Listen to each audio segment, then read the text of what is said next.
may nakikita na akong arko.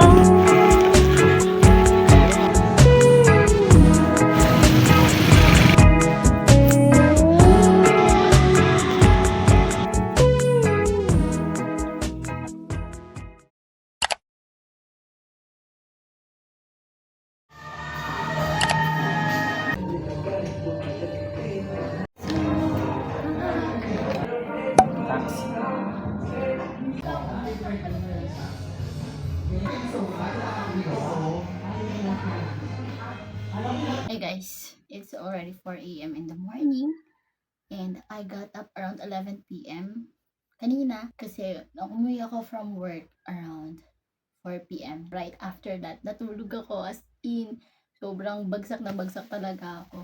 Nagising ako around 5 kasi actually was planning na pumunta somewhere just to see the sunset kasi ang ganda ng langit yesterday, but my body chose to sleep. Let's do an outfit check. So here is my outfit.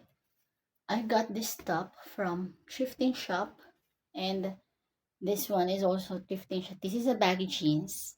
Your girl is in the baggy jeans era right now. And of course the socks. Yan. Here are my things. Ayan, nagdala ko ng book kasi baka ma-bored ako. Notes and a lot of stuff. Ayan lang. Then tissue, of course. Tissue is very important. Lalo na yung pera. Yan. And then basic necessities ko. Dinala ko to kasi trip ko lang. And of course, jacket. Kasi lamigin ako. Lalo pat naka-van kami. Let's go.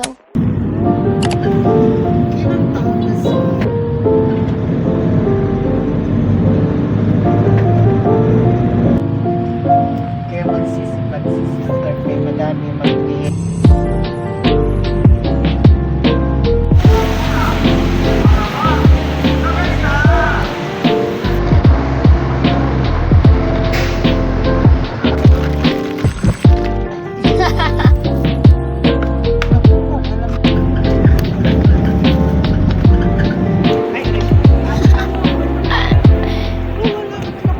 I got home, then I bought ulam. Hindi kami kumain there. Rice. This chicken from Paluto.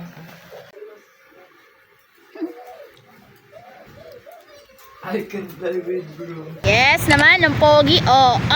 Subok paakyat.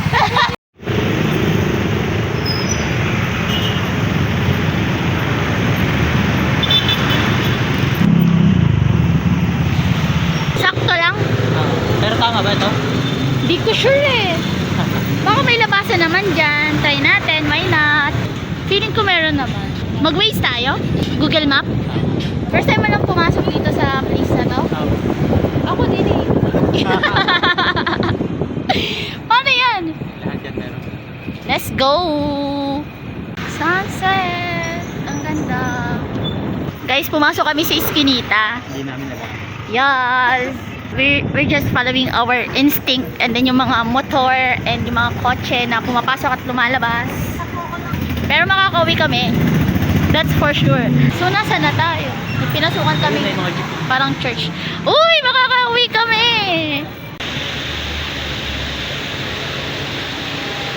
Ay, nasa Ihaw. Ihaw Kamayan kami. Tama ba?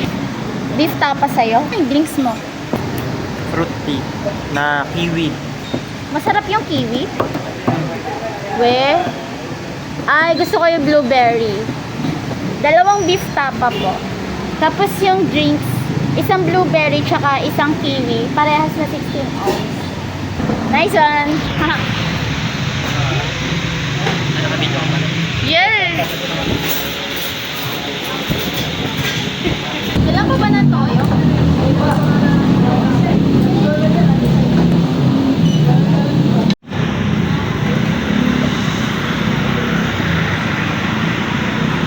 Hala, this is so nice. Bagay ba to sa kulay brown na dress? Mag-vlog ka? Opo. Pero gusto ko to. This is so nice. Magkano po to? Wait lang po, hanap pa po ako. Ito na lang po, bagay siya sa kamay ko eh. Thank you po. Hey guys, I'm done doing my skincare. Kaya kung makikita nyo, para akong Shining, shimmering, splendid. Meron ako sa inyo papakita. A quick mini haul kasi gusto ko siyang i-share na sobrang cute na mga binili ko sa Taytay Tiangge. I just want to spend at least 50 pesos for a hair clip. But I end up spending 300 pesos. Grabe, ang gastador. I bought a 2 hair clip, pink and this one. Ang cute niya kasi may fur siya. I bought 2 kasi it's kinda cute. This one. Ang dami ko nakikita ganito sa YouTube, even sa TikTok and Pinterest. Wala silang pink, yung parang light pink. Kapag white, pwede mo siyang bagayan ng kung ano. And I can use it while doing my skincare or makeup. Girl, napaka-girly thing talaga ng ribbon na to. Kasi, I'm going to have a solo date sa Valentine's. And magdidress ako for that day because I deserve it, you know. And maglalagay ako ng ganito. Also, nails. Then I just realized na wala akong glue. So, paano ko siya gagawin? Kailangan ko kasi ng glue na mabilis lang matanggal kasi isang araw ko lang po siya gagamitin and hindi siya pwede sa work ko. Hindi pwede na may fake nails sa work or kahit nga mahaba ko, bawal yun sa work namin. If naghahanap din kayo ng mga ganitong bagay na, alam niyo na, something girly thing, hanapan ko na lang kayo sa TikTok or sa Shopee and I'll gonna link down below para at least one click away na lang kayo. Yun lang. Bye. Good night, guys.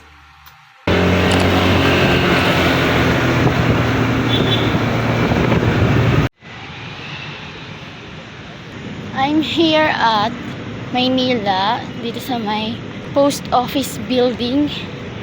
And yung building kinda scary.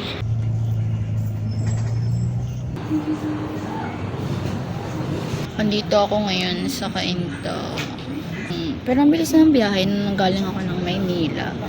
Kanina galing ako ng Maynila sa may bandang Quiapo kasi kukuha dapat ako doon ng postal ID since nandun yung post office and yun din yung place kung saan mas madali magpagawa ng rush ID for postal ID. Kaso sabi ng guard doon, inilipat daw yung office dun sa may Makati. Nag-search ako ng pwedeng pagkuha ng rush ID and nakita ko yung sa list nila, yung Cainta. So, nakakahinayang yung 400 pesos na pinang-move it ko. But it's okay kasi at least mas nalaman ko kaagad na wala na palang post office dun sa Maynila, yung postal ID. Then now, hindi available ang postal ID nationwide. So, hindi ko alam kung kailan sila magre-resume kasi nag-ask din ako kung kailan yung resume. Ang sabi lang sa akin is, hindi pa daw nila sure kasi wala pa daw binababang memo. Kailangan kong habaan yung pasensya ko.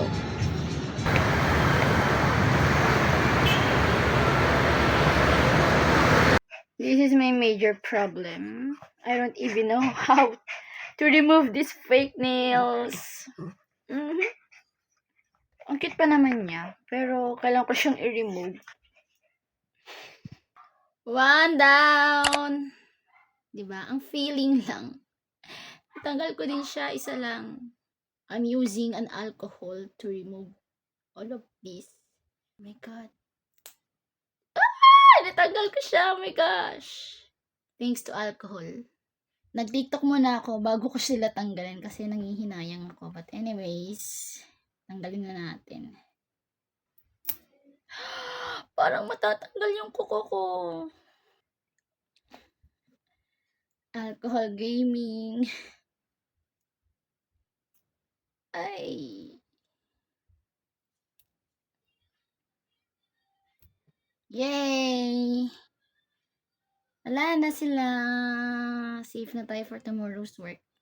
Nice. Lagi ka magaganyan. Thanks.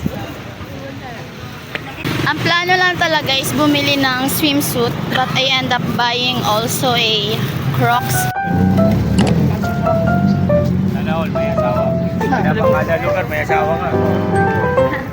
Ang cute naman ito. Try ko kaya yung black. Pero ang cute din ito. Pwede rin po ba i-try itong black? Kunin mo nga dito. Ito po. Baka po kasi masira eh. Nakaipit kasi. Cute din ito. Ayan yung bago ko sa kayo. Tingin mo, saan sa dalawa? Yung design sa gilid. Mas bet mo to. Eh di dalawa na lang bilhin natin. Isang black tsaka isang white para safe.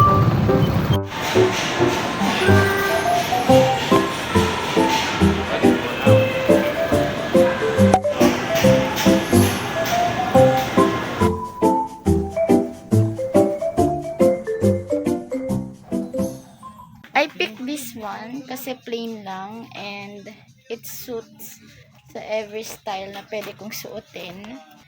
By the way, I changed my mind. Ito na yung pinili ko kasi madumihin yung isa, though beige color siya, ang ganda ng style.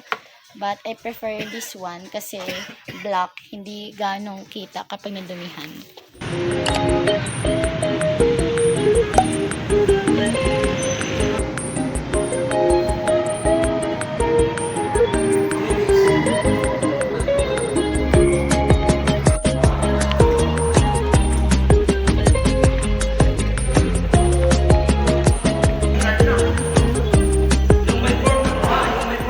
Finally, I got my Pag-ibig loyalty card. Yay!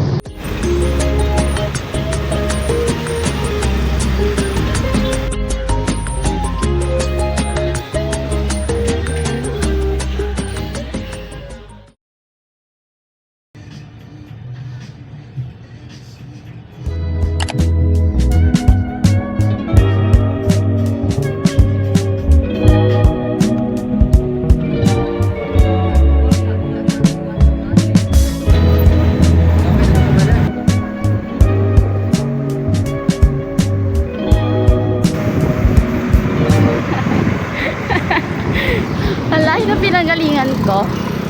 Taga Rizal, napunta dito sa Cavite, di ba?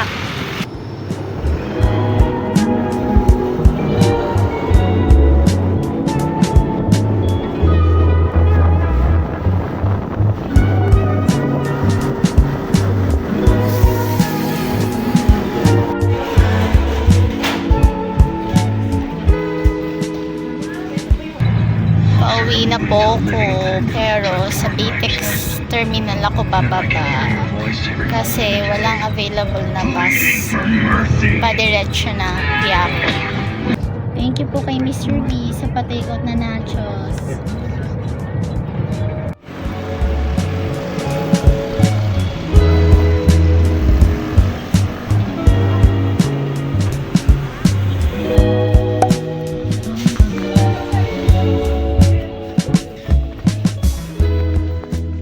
Strawberry. Wala silang scanner. Scan ko dapat to. Para makita ko kung magkano tong mga to. Actually, itong Go Not Duo kay Sir Jones ko to nalaman. And it tastes good. Kaya I'm gonna buy it.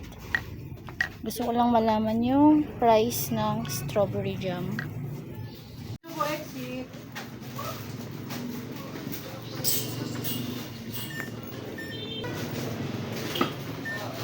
Hi, good morning. Today, I'm gonna make a breakfast. Yesterday, before ako umuwi, dumaan ako ng Dali to buy this strawberry jam and yung this one. Magto-toast ako ng tinapay and lalagyan ko ng ganito and lalagyan ko ng banana and ng honey syrup. Nag-loading yung utak ko. But anyways, let's do it.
knew